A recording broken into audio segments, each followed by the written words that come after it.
آگے اللہ فرماتے ہیں وبشر الذین آمنوا، اور خوشخبری دے دو، بشر امر کا صیغہ ہے، بشر اور خوشخبری دے دو الذین ان لوگوں کو آمنوا جو ایمان لائے، وعملوا الصالحات اور جنہوں نے نیک اعمال کیے۔ نجات کے لیے ایمان اور اعمال صالح دونوں ضروری ہیں۔ عقیدہ توحید بھی ہونا چاہیے اور اس کے ساتھ اعمال صالح بھی ضروری ہے۔ اعمال صالح کے لیے شرط یہ ہے کہ اللہ کی رضا کے لیے کیا گیا ہو عمل، اور نبی صلی اللہ علیہ وسلم کی اتباع میں۔ جو اللہ کی رضا کے لیے نہیں ہے، ریا ہے، دکھاوا ہے، شہرت ہے یا کوئی اور غرض ہے دنیا کی، وہ اعمال صالح میں سے نہیں۔ اور جو نبی صلی اللہ علیہ وسلم کی سنت کو چھوڑ کے عمل کیا گیا ہے وہ بھی عمل صالح نہیں۔ ان لہم جنات تجری من تحتہا الانہار، اندر بے شک لہم واسطے ان کے جنات باغات ہیں، تجری جاری ہے، من تحتہا اس کے اندر یا اس کے نیچے، انہار نہر، ایسے باغ ہیں ایمان والوں کے لیے، نیک عمل کرنے والوں کے لیے، جن میں نہریں جاری ہیں۔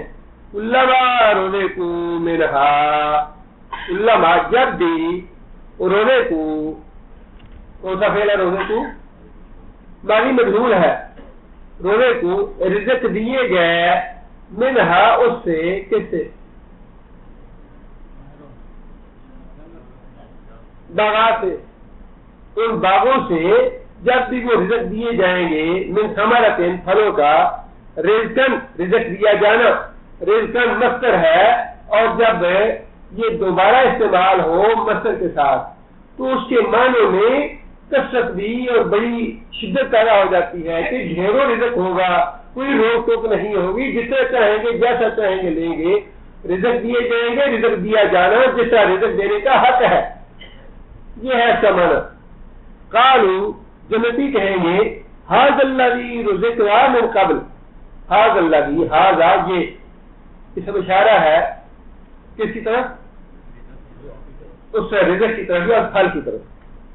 رزقنا رزق دیے گئے، من قبل اس سے پہلے، پہلے سے مراد دنیا میں، یہ تو وہی پھل ہے، یہ وہی انار ہے، یہ وہی سنترا ہے، یہ وہی آم ہے، یہ وہی انجیر ہے جو ہم اس سے پہلے دنیا میں دیے گئے تھے۔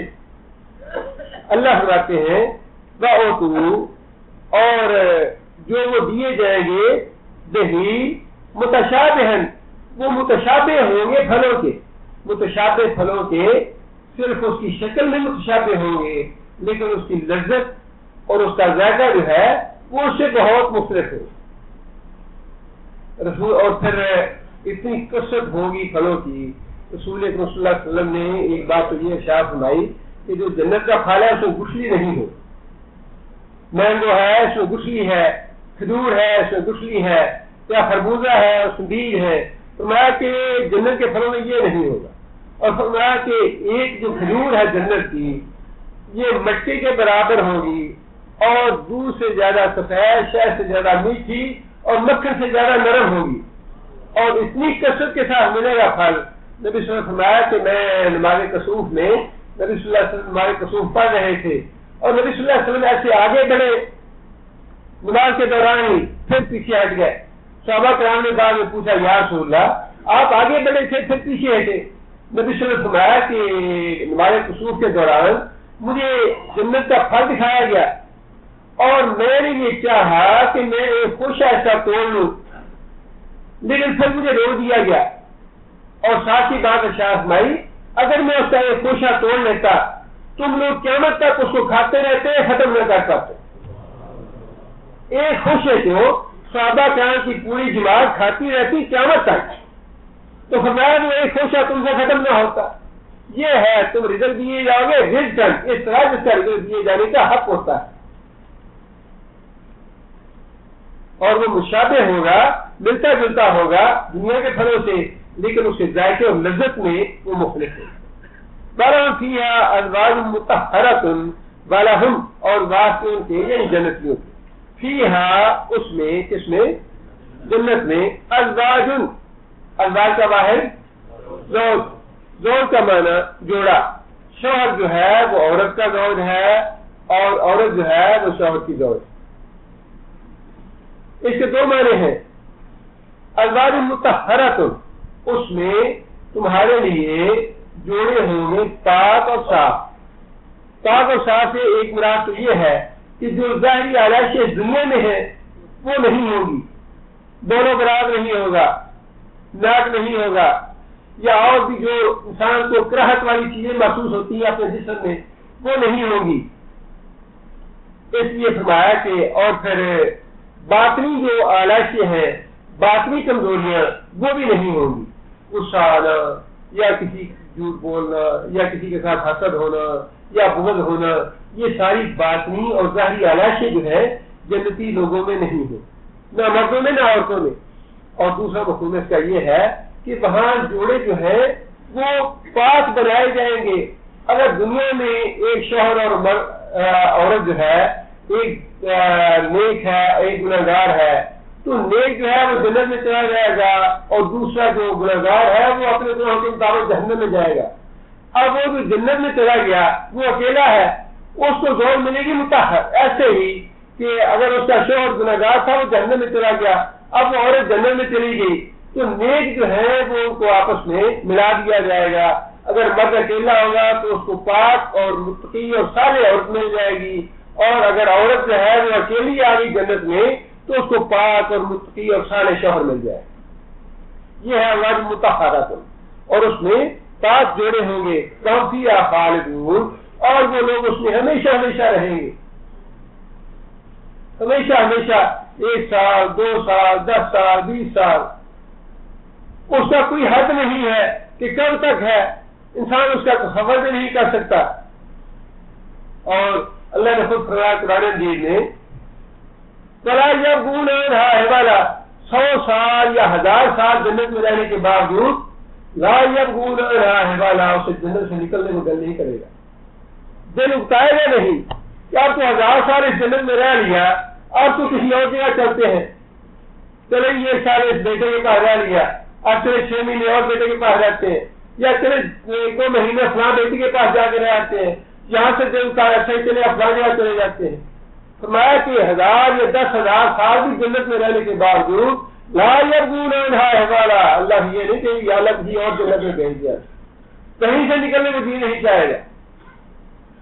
آگے اللہ بتاتے ہیں، ان اللہ، بے شک اللہ تعالی، لا یستحیی، نہیں حیا کرتا، نہیں شرماتا، ان یضربا، یہ کہ بیان کرے. ضربہ کا معنی مارنا بھی ہے اور بیان کرنا بھی ہے، دونوں معنی. ان یضربا، یہ کہ بیان کرے، مثلا مثال، ما بعوضۃ، ایک مچھر کی، فما فوقہا، یا مچھر سے بھی کوئی حقیر چیز کی. اللہ تعالیٰ کو اس بات سے شرم نہیں آتی کہ مسئلہ سمجھانے کے لیے، لوگوں کو ہدایت دینے کے لیے مچھر کی مثال دے. اب نبی صلی اللہ علیہ وسلم نے مچھر کی مثال دی ہے. نبی صلی اللہ علیہ وسلم نے فرمایا ہے کہ اگر اللہ کے نزدیک اس دنیا کی قیمت مچھر کے پر کے برابر بھی ہوتی، مچھر کے پر کے برابر کتنا پر ہوتا ہے مچھر کا؟ انسان کے اس 2 جو انگلیاں ہیں ان میں رہنا بھی مشکل ہوتا ہے، اتنا مچھر کا پر ہے. اگر اللہ کے نزدیک اس دنیا کی قیمت مچھر کے پر کے برابر بھی ہوتی تو اللہ تعالیٰ کافروں کو اس دنیا سے پانی کا گھونٹ بھی نہ دیتا، پانی کا گھونٹ بھی نہ دیتا اگر اللہ کے نزدیک مچھر کے پار کی برابر بھی قیمت ہوتی. اس کا مطلب یہ ہے کہ جو کچھ اللہ نے دنیا میں دیا ہے کافروں کو، بڑا حقیر بڑا حقیر بڑا حقیر ہے جنت کے مقابلے. جنت کی نعمتوں کے مقابلے میں امریکہ کی ساری دولت، یورپ کی ساری دولت، افریقہ کی ساری دولت، ایشیا کی ساری دولت مچھر کے پاس سے بھی حقیر ہے، کم ہے. اب آپ ہم لوگ اپنے ایمان کا اندازہ لگا رہے اس سے کہ کس طرح ہم کافروں کے پیچھے کتوں کی طرف سکتے ہیں. امریکہ کا ویزا مل جائے، یورپ کا ویزا مل جائے، بچہ وہاں چلا جائے، 28 بچے کو وہاں سیٹل کر دیں، بچے کا فیوچر بن جائے گا. اللہ تعالیٰ معاف کرے، کہاں ایمان ہے؟ مچھر کے پر سے حقیر ہے یہ دنیا اللہ کے نزدیک.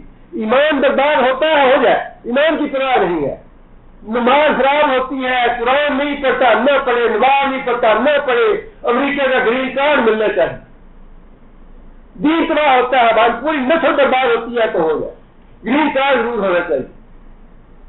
کیا قیمت ہے ہمارے ایمان کی؟ مچھر کے پر سے بھی حقیر ہے ہمارا ایمان، بلکہ اس سے بھی کہیں گیا گزرا، اس لیے کہ مچھر کا پر جو ہے وہ تو ممکن ہے جتنی اللہ نے دولت رکھی ہے ساری دنیا میں ممکن ہے مچھر کے پر کے برابر ہو، اس سے بھی حقیر ہی ہے، تو پھر ہمارے ایمان کی کیا قیمت ہے؟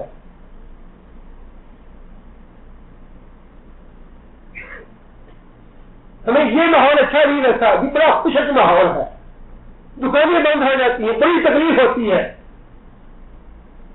یہ شرم اور حیا نہیں آتی کہ دنیا کا کون سا ملک ایسا ہے جہاں نماز پڑھنے کے باوجود آپ آدھا گھنٹہ مسجد میں رہے تو حکومت آپ کو تنخواہ دے، نماز پڑھنے کی تنخواہ دیتی ہے کوئی حکومت، قرآن پڑھنے کی تنخواہ دیتی ہے کوئی حکومت، آپ نماز پڑھنے کے لیے چلے جاتے ہیں، اور رمضان کا مہینہ تو اللہ تعالیٰ رحمت نازل کرے اس حکومت پہ، اور اللہ تعالیٰ قائم اور دائم رکھے اور حفاظت کرے ان لوگوں کی، مگر رمضان کا مہینہ کوئی پوچھتا نہیں ہے، آپ نماز پڑھنے کے لیے جاتے ہیں، قرآن پڑھتے رہتے ہیں، دفتر میں رہے قرآن پڑھے، مسجد میں رہے قرآن پڑھے، کوئی آپ کو کچھ نہیں پوچھے گا کہ ہم ملکوں میں جہاں اتنے لالچی ہو کے ہم جاتے ہیں، جہاں ان کے جوتے چار چار کے جاتے ہیں، اور جتنے بھی ہمارے وزیر اور بشیر اور گورنر سب کے برباد ہو، ایمان برباد ہے، اسی لیے تو ایمان ہے نہیں۔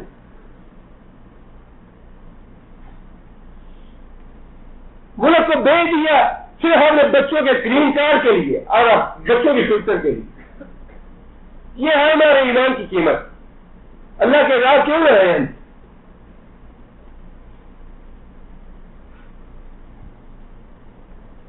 تو میں کہ اللہ تعالیٰ کو پرواہ نہیں اس بات کی، اللہ کو شرم نہیں ہے اس بات سے کہ مچھر کی مثال دے کے تمہیں ہدایت دے، تمہیں سمجھائے، بلکہ اگر اس سے بھی چھوٹی سی مثال دینی پڑے تو اللہ تعالیٰ اس کو اس سے بھی حیا نہیں ہے، اللہ کو مطلوب تو تمہاری ہدایت ہے کہ تم سیدھے راستے پہ آ جاؤ۔ فَأَمَّا الَّذِينَ كَفَرُوا فَأَمَّا الَّذِينَ آمَنُوا، اب جب ایسی مثال اللہ دیتے ہیں، اللہ فرماتے ہیں کہ جو لوگ ایمان لائے ہیں فَيَعْلَمُونَ، وہ جانتے ہیں أَنَّ الْحَقَّ، کہ جو مثال اللہ نے دی ہے یہ بالکل سچی ہے، بالکل درست ہے، اس سے بات واقعی ہماری سمجھ میں آتی ہے۔ اب نبی صلی اللہ علیہ وسلم نے جو مقصد کی مثال دی ہے اس سے دنیا کی حقیقت کا اندازہ تو ہوتا ہے کہ دنیا کی کتنی قیمت ہو سکتی ہے۔ ان الحق، یہ مثال بڑی ٹھیک ہے اور بڑی سچی ہے، من ربہم، ان کے رب کی طرف سے، فَأَمَّا الَّذِينَ كَفَرُوا، لیکن جو لوگ کافر ہوئے، جنہوں نے انکار کیا ہدایت کی شرطیں قبول کرنے سے، فَيَقُولُونَ، وہ کہتے ہیں مَاذَا أَرَادَ اللَّهُ بِهَذَا مَثَلًا، ما یہاں پہ کون سا ہے؟ سوالیہ ہے۔ ماذا، کیا، اراد اللہ، اللہ نے ارادہ کیا، بہذا مثلا، ساتھ اس مثال کے، بھی اللہ ایسی مثالیں کیوں دے؟ یہ قرآن کو جھٹلانے والی بات ہے۔ جو کہتے تھے کہ یہ قرآن نبی صلی اللہ علیہ وسلم کا گھڑا ہوا ہے، ان کی دلیل یہ تھی اس قرآن میں چھوٹی چھوٹی چیزوں کی مثالیں کیوں ہو؟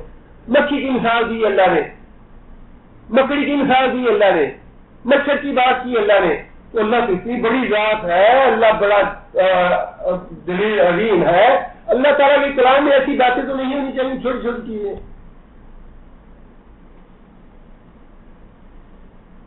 اللہ فرماتے ہیں یضل بہ کثیرا، یضل، وہ گمراہ کرتا ہے، کون گمراہ کرتا ہے؟ اللہ، بہی، ساتھ اس کے، کس کے ساتھ؟ ایسی مثالوں کے ساتھ، ٹھیک ہے، مثال کی طرف ہے، اللہ گمراہ کرتا ہے ایسی مثالوں کے ساتھ، کثیرن، بہت سے لوگوں کو، کثیر لوگوں کو اللہ تعالیٰ گمراہ کر دیتا ہے ایسی مثالوں کے ذریعے۔ اور ہمیں یہ پہلے ہم پڑھ چکے ہیں، وہ باتیں ذہن میں رکھیے کہ گمراہی کن کن قدر میں ہے، جنہوں نے اللہ کی شرطیں قبول نہیں کی ہدایت والی۔ اللہ نے ہدایت والی بات جو ہے ابتدا میں اس لیے بتا دی، آئندہ ایسی آیتیں آئیں گی کہیں تمہیں غلط فہمی نہ ہو کہ اللہ نے گمراہ کر دیا۔ اللہ نے گمراہ نہیں کیا، بلکہ انہوں نے اللہ تعالیٰ کی شرطیں قبول کرنے سے انکار کیا، لہذا گمراہ ہوئے۔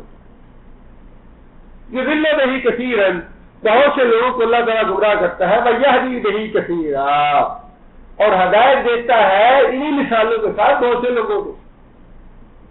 اب اللہ تعالیٰ نے قرآن جی میں فرمایا کہ جہنم کے اوپر علیہ تسعۃ عشر، کہ جہنم کے اوپر جو محافظ ہیں وہ کتنے ہیں؟ 19. اور جو ابو جہل اور دوسرے کافر تھے انہوں نے کہا واہ واہ 19 ہے، صرف 19 کا مقابلہ تو بڑی آسانی سے کر لیں گے، 19 کی بات ہے. 2-4 کو میں پکڑوں گا، 2-4 کو فلاں پکڑے گا، 2-4 کو فلاں پکڑے گا، جنت سے تو نکل جائے گا، بھاگ جائے گا. یہ ہے وہ جو رحمت ہی کثیر ہے. اللہ ایسی باتیں فرماتے ہیں قرآن مجید میں کہ جن کا انکار ہے، جو کافر ہے وہ ہنستے ہیں، استہزاء کرتے ہیں، مذاق اڑاتے ہیں. وہ اللہ نے فرمایا کہ یہ زقوم جو ہے یہ درخت کے اندر اگنے والا درخت ہے، درخت کے جہنم کے اندر اگنے والا درخت ہے. کافروں کا اچھا جی واہ جی واہ، یہ جہنم کے اندر آگ ہے، آگ میں درخت اگتا ہے. یہ بھی تو بات ہے کرنے والی کہ جہنم میں آگ میں درخت اگے گا، مذاق اڑائے گا اس کا. اب یہی بات ہے، اللہ فرماتے ہیں کہ جو کافر ہیں جن کے دلوں میں نفاق ہے وہ ہماری ان باتوں کا استہزاء کرتے ہیں، مذاق اڑاتے ہیں. اور جو مومن ہیں، جو دل سے ایمان لائے ہیں، وہ لوگ کہتے ہیں کہ ان الحق، جو بھی اللہ فرما دے، جو بھی اللہ کا رسول فرما دے وہی برحق ہے، وہی سچ ہے. اللہم انت الحق و قولک الحق و بابک الحق و نبیک حق و محمد صلی اللہ علیہ وسلم حق. یا اللہ تیری ذات حق ہے، تیری بات حق ہے، تیرا وعدہ حق ہے. یا اللہ سارے کے سارے نبی حق ہے. یا اللہ محمد صلی اللہ علیہ وسلم برحق ہے. ان الحق، جو مومن ہے اس کا تو شیوا یہ ہے، اس کا طبع عمل یہ ہے کہ اللہ کا رسول گوگل فرما دے، اپنی آنکھیں نیچی کر لے کہ ہاں یہی بات سچی ہے، میں جھوٹا.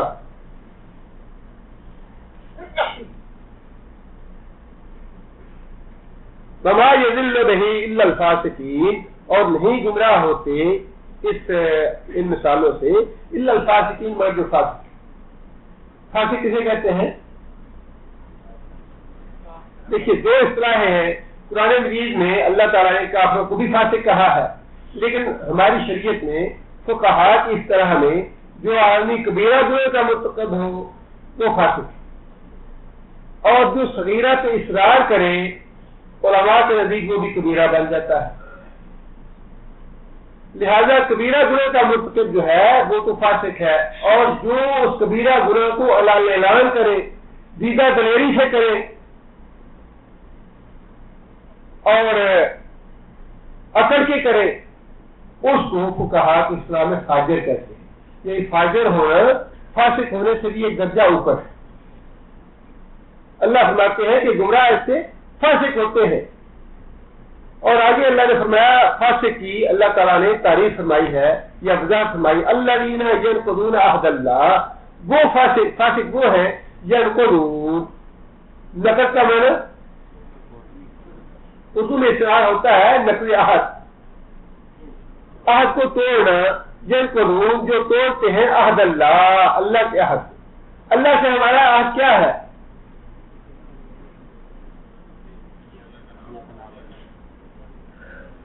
قرآن مجید میں اللہ تعالیٰ نے یہ بات ارشاد فرمائی ہے کہ عالم ارواح میں اللہ تعالیٰ نے ساری روحوں سے ایک وعدہ لیا تھا.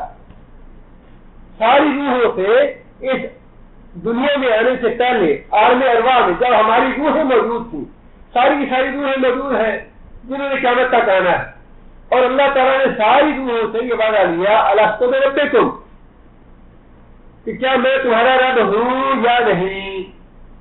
ساری روحوں نے کیا جواب دیا؟ قالوا بلا، ہے یا اللہ تو ہمارا رب. یہ ہے اللہ سے وعدہ کیا ہوا ساری مخلوق کا. کافر بھی ہیں، منافق بھی ہیں، مومن بھی ہیں، سارے جو اس میں شامل ہیں. جب عالم ارواح سے اپنے تھے تو وہ وعدہ جو ہے اللہ نے سب سے لیا ہوا ہے، اور سب نے اقرار کیا ہوا ہے کہ یا اللہ ہمارا رب تو ہی ہے. اس کا اللہ تعالیٰ نے ذکر فرمایا کہ فاسق لوگ وہ ہیں جنہوں نے اپنے اللہ سے کیے ہوئے عہد کو توڑ دیا. من بعد میثاق ہی، اس کو پکا کرنے کے بعد. میثاق وسیقہ ریلیز کیسے کہتے ہیں؟ جو افسان وغیرہ لکھتے ہیں، پکا معاملہ کرتے ہیں، اس کو وسیقہ ریلیز، وہی ہے میثاق، پکا عہد. عہد کو پکا کرنے کے بعد توڑ دیتے ہیں، یعنی وہ بڑا پکا عہد ہے جو روحوں سے اللہ تعالیٰ نے لیا ہوا ہے، تو اس کو توڑنے والے فاسق ہیں. آگے فرمایا وَيَقْطَعُونَ، قطع کا معنی کاٹ دینا، توڑ دینا. یکتعون توڑتے ہیں، کاٹتے ہیں، ماں وہ چیز جو امر اللہ حکم دیا اللہ نے، بہی ساتھ اس کے یوسلا، واسلا کا معنی یوسل کہ ملایا جائے اس کو، اور جس چیز کو اللہ نے ملانے کا حکم دیا ہے اس کو وہ کاٹتے ہیں، توڑتے ہیں. ملانے کا اللہ نے حکم کس چیز کا دیا ہے؟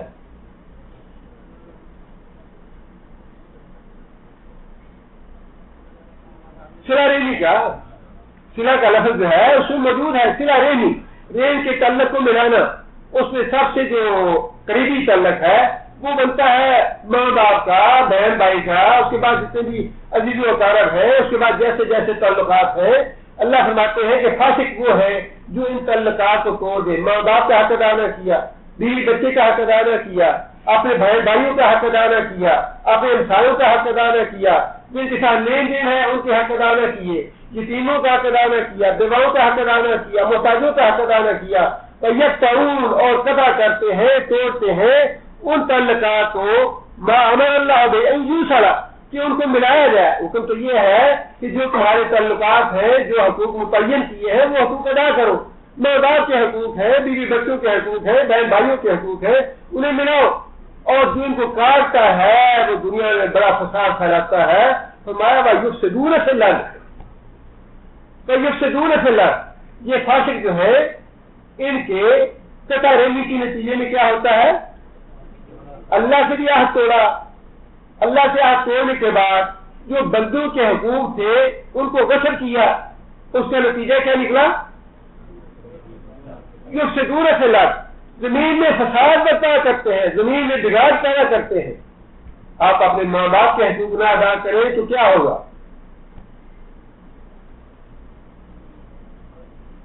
گھر میں خیر و برکت پہنچ جائے گی، بے برکتی آئے گی، بے چینی آئے گی، اللہ کی پکڑ آئے گی، اللہ کا عذاب آئے گا.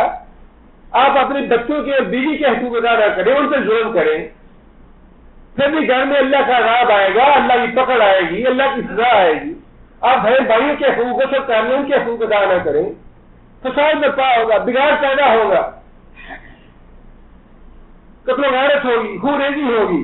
اس لیے فرمایا کہ فاسق لوگ وہ ہیں، گمراہ ہونے والے فاسق. اللہ کا حق توڑا اور جس چیز کو ملانے کا اللہ نے حکم دیا تھا سلا ریلی کا، اس سلا ریلی کو وہ قطع کرتے ہیں اور اس کے نتیجے میں فساد پھیلاتے ہیں زمین میں. اولئک هم الخاسرون، یہ لوگ خسارہ پانے والے ہیں. یعنی ان ساری باتوں کا نتیجہ کیا ہوگا کہ یہ دنیا میں بھی اور آخرت میں بھی خسارہ پانے والے ہیں. آگے اللہ فرماتے ہیں کہ کیف تکفرون باللہ، کیسے تکفرون تم انکار کرتے ہو باللہ اللہ کی توحید کا. فکنتم امواتا اور تم تھے مردہ، فاحیاکم تمہیں زندہ کیا. یہ جو پہلا اموات ہے یہ کون سی موت ہے؟ جی دنیا میں آنے سے پہلے، دنیا میں آنے سے پہلے کی جو کیفیت تھی، عدم جسے ہم کہہ سکتے ہیں. اللہ تعالی انسان حین من الدہر لم یکن شیئا مذکورا، اس دنیا میں آنے سے پہلے انسان کا کوئی ذکر نہیں تھا. اس کو اللہ تعالی نے موت کے لفظ سے تعبیر فرمایا ہے کہ تم اس دنیا میں آنے سے پہلے، اس دنیا کی زندگی سے پہلے تم مردہ تھے، تمہارا وجود کوئی نہیں تھا. فاحیاکم اللہ نے زندہ کیا تم کو، ثم یمیتکم پھر تم کو مارے گے. یہاں پہ موت کون سی ہے؟ دنیا کی زندگی میں جو موت آتی ہے وہ ہے ثم یحییکم، پھر تمہیں زندہ کرے گا، یعنی آخرت کی زندگی ہے. یہ یہاں اللہ تعالیٰ نے دو موتوں کا اور دو زندگیوں کا ذکر فرمایا. پہلی موت زندگی دنیا کی زندگی سے پہلے اور دوسری موت دنیا کی زندگی کے بعد. اور پہلی زندگی یہ دنیا کی اور دوسری زندگی آخرت والی. ثم الیہ ترجعون پھر تم کو اسی طرح پلٹنا ہوگا، پلٹائے جاؤ گے. هو الذی وہ اللہ ہی ہے، خلق لکم پیدا کیا واسطے تمہارے ما فی الارض جو کچھ زمین میں ہے، جلیل سارے کا سارا. وہی بات اللہ تعالیٰ نے احسان کے طور پہ دوبارہ ارشاد فرمائی کہ زمین میں جتنی بھی چیزیں پیدا ہوتی ہیں ساری اللہ کے حکم سے پیدا ہوتی ہیں. یہ نہ سمجھو تمہاری محنت کے نتیجے میں پیدا ہوتی ہے، بلکہ اللہ کے امر سے اور اللہ کے حکم سے ہوتی ہیں۔ اللہ چاہے تو پیدا ہی نہ ہونے دے، اللہ چاہے پیدا ہونے کے بعد چھین لے، اللہ چاہے تو تم اپنے گھروں میں لے جاؤ، پھل کو بھی، غلے کو بھی، سبزیوں کو بھی، اللہ گھر میں لے جانے کے بعد سارے کا سارا چھین لے جیسے اللہ چاہے۔ فرمایا کہ اللہ نے پیدا کیا تمہارے لیے سب کچھ۔ ثم استوى الى السماء، استوا کا معنی جی استو، یہاں نماز سے پہلے کہتے ہیں کیا معنی؟ سیدھے ہو جاؤ، سیدھا ہو، استو سیدھا ہو جاؤ۔ ثم استوى، پھر اللہ تعالیٰ سیدھے ہوئے، مراد یہ ہے متوجہ۔ اللہ تعالیٰ نے قصد فرمایا، اللہ تعالیٰ نے توجہ فرمائی الی السماء، آسمان کی طرف۔ پہلے کون سی چیز پیدا فرمائی؟ زمین پہلے پیدا فرمائی اور آسمان بعد میں پیدا فرمایا۔ یہ وضاحت ہے قرآن مجید کی پہلی آیت میں، اور اس کے بعد بھی جتنی بھی آیتیں ہیں ان سے یہی بات ثابت ہے کہ اللہ تعالیٰ نے پہلے زمین تخلیق کی اور زمین کو تخلیق کرنے کے بعد اللہ نے آسمان پیدا فرمایا۔ اللہ تعالیٰ نے زمین اور جو کچھ بھی اس میں ہے وہ سارے کا سارا پیدا کیا تمہارے لیے۔ ثم استوى الى السماء، پھر توجہ فرمائی آسمان کی طرف۔ فسواہن سبع سماوات، سوا کا معنی برابر کیا، مکمل کیا۔ فسواہن، پھر ان آسمانوں کو مکمل کیا، کتنا؟ سبع سماوات، 7 آسمان۔ وضاحت کے ساتھ اللہ نے یہ بات اشار فرمائی کہ آسمانوں کی تعداد 7 ہے۔ وَهُوَ بِكُلِّ شَيْءٍ عَلِيمٌ، اور وہ ہر چیز کو جاننے والا ہے۔ سبحان ربک رب العزت عما یصفون وسلام علی المرسلین۔ ایک بھائی نے لکھا ہے کہ ان پہ کوئی مصیبت اور مشکل آئی ہے، دعا کریں اللہ تعالیٰ ان کی مشکل کو آسان فرمائے، اللہ تعالیٰ کی رحمت سے اپنا فضل فرمائے۔ ایک ساتھی نے لکھا ہے کہ ان کے ایک دوست نے خواب دیکھا ہے کہ ایک جنازہ جا رہا ہے، اس کی کیا تعبیر ہے؟ یہ تعبیروں کا علم جو ہے یہ خاص علم ہے، اور جن کو پوری طرح قرآن دین اور احادیث سے عبور ہو وہی تعبیر بتا سکتے ہیں، مجھے اس بات کا علم نہیں ہے، واللہ اعلم۔ یہ ایک بھائی ہیں، انہوں نے لکھا ہے کہ ان کے والد صاحب کا انتقال ہوا ہے، اور اللہ تعالیٰ ان کی مغفرت فرمائے اور ان کی اولاد کو ان کے لیے صدقہ جاریہ بنائے، اللہ تعالیٰ سے۔ کیا عصر اور مرد کی نماز کے درمیان سونا منع ہے؟ کیا اس کی کوئی دلیل ہے؟ واللہ عالم، میرے علم میں اس کی کوئی دلیل نہیں ہے۔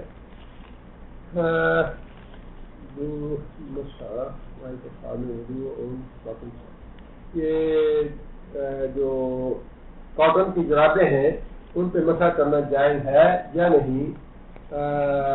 کاٹن کی جرابوں پہ انشاءاللہ مسح کرنا جائز ہے۔ والدین کے بارے میں کیا رسپانسبلٹیز ہیں، اور اگر والدین کی اطاعت نہ کی جائے تو اس کی کیا پنشمنٹ ہے؟ یہ ویسے تو گاہ بگاہ الحمدللہ ذکر ہوتا رہتا ہے اس کا، لیکن نبی صلی اللہ علیہ وسلم نے بڑی ذات کے ساتھ یہ بات ارشاد فرمائی، اور بڑی عام ہے حدیث یہ کہ جنت ماں کے قدموں تلے ہے، اور باپ کے بارے میں یہ فرمایا کہ باپ تمہارا بہترین دروازہ ہے جنت کا، چاہو تو اسے باقی رکھو، چاہو تو اس سے گرا دو۔ جس کا مطلب یہ ہے کہ جنت کا راستہ جو ہے وہ ماں باپ کی رضا سے ہو کے گزرتا ہے۔ ماں باپ راضی ہیں تو اللہ بھی راضی ہے، ماں باپ ناراض ہیں تو اللہ بھی ناراض ہے۔ لیکن اس معاملے میں یہ بات بہرحال اہم ہے کہ اگر کسی گناہ کا حکم دے ماں باپ تو وہ اللہ تعالیٰ نے خود ارشاد فرما دیا کہ اگر تمہیں مجبور کرے شرک کرنے پہ تو ان کی بات نہ مان، لیکن ان کا ادب اور احترام کرتے رہو۔ جس کا مطلب یہ ہے کہ خلاف شرع کسی بات پہ مجبور کریں تو اس کا انسان کو انکار کرنا چاہیے، لیکن ادب اور احترام کو محفوظ رکھنا چاہیے۔ اور باقی جو معاملات ہیں ان میں پھر وہی بات ہے جو اللہ کے رسول نے فرمائی کہ ماں کے قدموں کے نیچے جنت ہے، اور والد جو ہے وہ بہترین دروازہ ہے اولاد کے لیے جنت کا، چاہے تو اس کو باقی رکھے اور چاہے تو اس کو گرا دے۔ ایک بھائی نے لکھا ہے کہ ایک خاتون ہے وہ دربار میں جاتی ہیں اور ان کا عقیدہ یہ ہے کہ دربار سے نہ مانگو بلکہ ان کا واسطہ دو۔ اس سے پہلے واسطہ اور وسیلہ کی وضاحت جو ہے سورہ فاتحہ کے تفسیر کے حوالے سے الحمدللہ ہو چکی ہے کہ وسیلہ یا واسطہ کتاب و سنت سے ثابت نہیں۔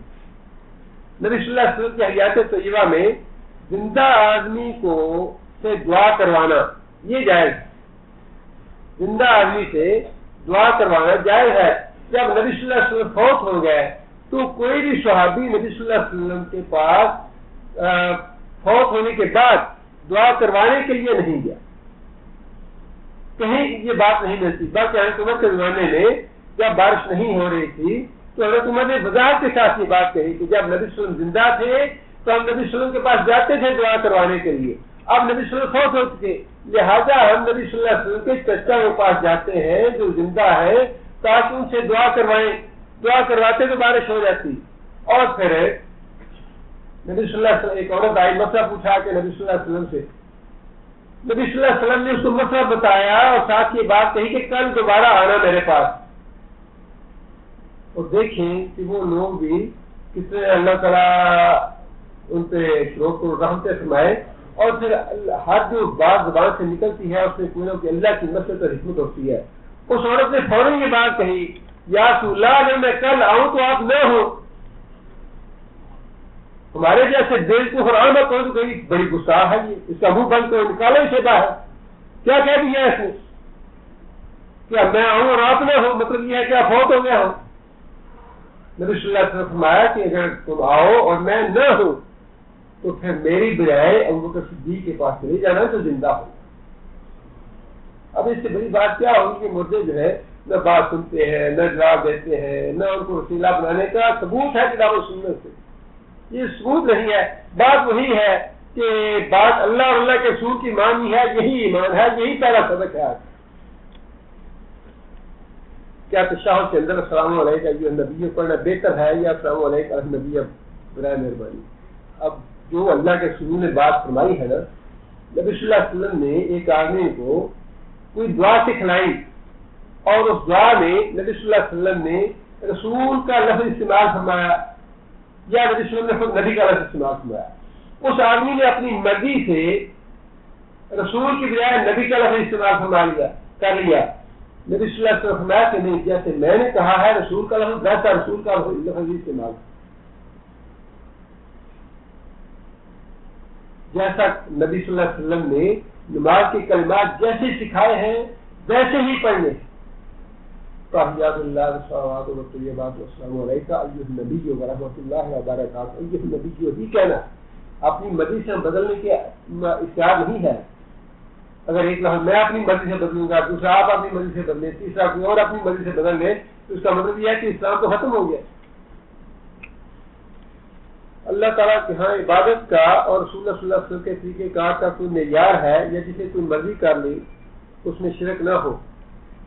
دیکھیں یہ تو بات ٹھیک ہے کہ شرک جو ہے وہ نہیں ہونا چاہیے، لیکن اس کے بعد بھی عمل صالحات کی شرط یہ ہے کہ اتباع سنت ہو، نبی صلی اللہ علیہ وسلم کے بتائے ہوئے طریقے پہ ہو، اور یہ قرآن مجید اور جو احادیث کا ذخیرہ ہے یہ سارے کا سارا اسی لیے تو ہے کہ ہم ان کو فالو کریں۔ طریقے کے مطابق نہیں ہوگا تو وہ عمل جو ہے وہ رد ہوگا، قابل قبول نہیں ہوگا۔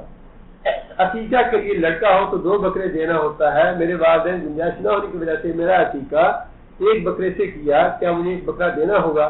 یہ بات میں سے نہیں ہے، سنن میں سے ہے۔ اور لڑکے کے لیے بھی توفیق ہو تو 2 بکرے، توفیق نہ ہو تو 1 بکرا، دونوں طرح جائز ہے۔ لہذا اگر اس بھائی کو اللہ نے توفیق دی ہے اور اپنی مرضی سے دینا چاہتے ہیں بکرا تو دے دے، اگر نہ دے تو بال کوئی نہیں ہے، کوئی نقص نہیں ہے۔ عقیقہ الحمدللہ مکمل ہے، اس کا ثواب بھی انشاءاللہ مکمل ملے گا، اس لیے کہ والدین نے گنجائش نہ ہونے کی وجہ سے دوسرا نہیں دیا، اور دوسرا دینا واجب بھی نہیں ہے، دونوں ثابت ہے، 1 بھی ثابت ہے، 2 بھی ثابت ہے انشاءاللہ۔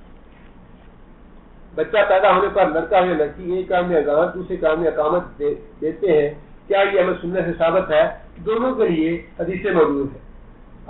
اذان والی جو حدیث ہے وہ بالکل صحیح ہے، جو آدمی چاہے دونوں کاموں میں اذان دے تبھی درست ہے۔ اقامت والی حدیث اس ضعیف ہے، لیکن کیونکہ اس کے مقابلے میں اس کی تبدیل والی کوئی حدیث نہیں، زیادہ اس پہ بھی علماء کا عمل ہے۔ لہذا ایک کان میں دائیں میں اذان دینا، بائیں میں اقامت کہنا، دونوں کے لیے انشاءاللہ حدیث کا ثبوت۔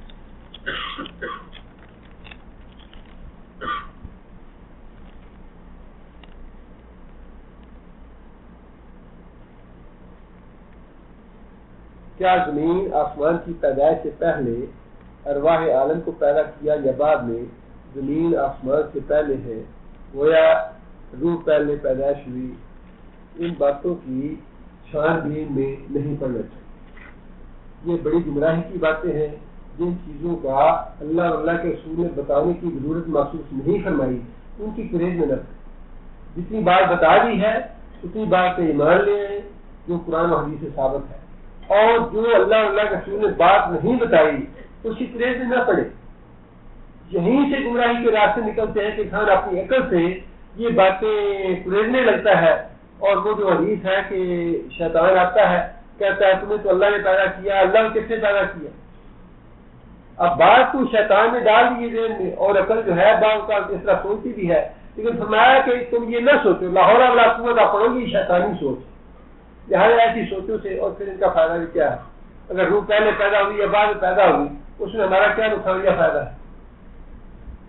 ہمیں اپنے دین اور ایمان کی فکر کرنی چاہیے، ایسی باتیں ہمیں پوچھنی چاہیے یا کرنی اور کہنی چاہیے جن سے ہماری اپنی ذات اپنا ایمان اور دین بچائیں۔ بڑے فتنے ہیں آج کل کے وقت میں، بڑے فتنے ہیں، اور ان فتنوں سے بچائیں اپنے آپ کو، اپنا ایمان اور اپنا دین جو ہے وہ محفوظ رکھنے کی کوشش کریں۔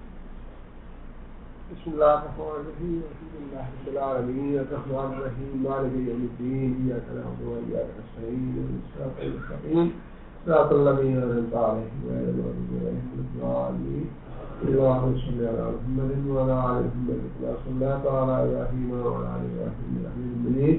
اللهم بارك على محمد وعلى آل محمد كما باركت على إبراهيم وعلى آل إبراهيم إنك حميد مجيد۔ ربنا ظلمنا أنفسنا وإن لم تغفر لنا وترحمنا لنكونن من الخاسرين۔ ربنا آتنا في الدنيا حسنة وفي الآخرة حسنة وقنا عذاب النار۔ ربنا هب لنا من أزواجنا وذرياتنا قرة أعين واجعلنا للمتقين ربنا اصرف عنا عذاب جهنم إن عذابها كان غراما إنها ساءت مستقرا ومقاما۔ اللهم اغفر له وارحمه، اللهم اغفر له وارحمه وعافه واعف عنه واكرم نزله وبشر مدخله وعافه من عذاب القبر ومن عذاب النار، وعافه من عذاب القبر ومن عذاب النار، وادخله الجنة وعافه من عذاب القبر ومن عذاب النار۔ اللهم أعز الإسلام والمسلمين، اللهم أعز الإسلام والمسلمين، اللهم دمر أعداء الدين، اللهم اذل الشرك والمشركين، اللهم نذر قلوبنا بنور الإيمان، اللهم ثبتنا على الإسلام، اللهم اغفر جميع المؤمنين والمؤمنات الأحياء منهم والأموات۔ ربنا تقبل منا إنك أنت السميع العليم وتب علينا إنك أنت التواب الرحيم۔ سبحان ربك رب العزة عما يصفون وسلام على المرسلين والحمد لله رب العالمين۔